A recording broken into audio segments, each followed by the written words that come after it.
so transitioning from alligator to a front float is also really great. So I can say, Lauren, will you get in an alligator position for me? Good. Now, can you put your forehead in the water and practice blowing bubbles? Good. I want your shoulders in the water. There you go. Good. And when you blow your bubbles, can you get your ears wet? Very good. So that is a good position for a front float in practicing. Did you see that progression? How I said, okay, get your forehead in, and put your shoulders down, get those ears wet. Right? Do that again.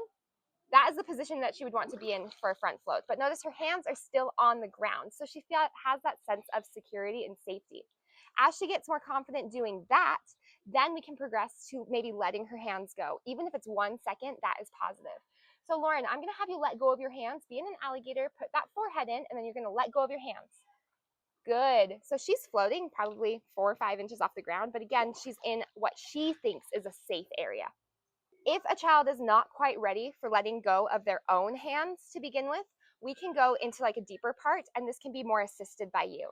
So I just go where I can touch, but they can't. Actually, I'm gonna be on this stair. Okay. So she's gonna put her legs behind her. Put your legs behind you. Good job. Put your arms out like you're flying. Arms out like you're flying. Like a T. There you go. Most kids get that reference. Arms out like you're flying. You're gonna blow your bubbles with your nose. Good. Now can you get your forehead in the water? And now I have control over how much they sink.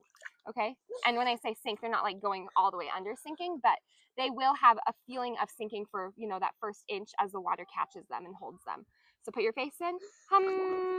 Good. Now I can keep one hand on for security. Oh, sorry. One hand on, and let them float again. Okay, I'm going to hold you with one hand this time. You ready?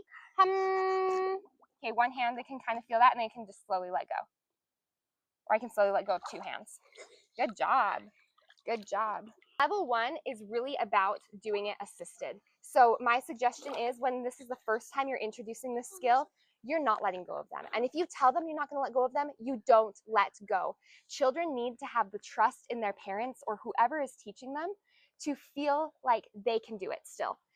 We're going to do this. I would suggest 3 times. Ready? You're going to put your face in. It's okay. Face. Good. Arms out like you're flying. Good. Very good.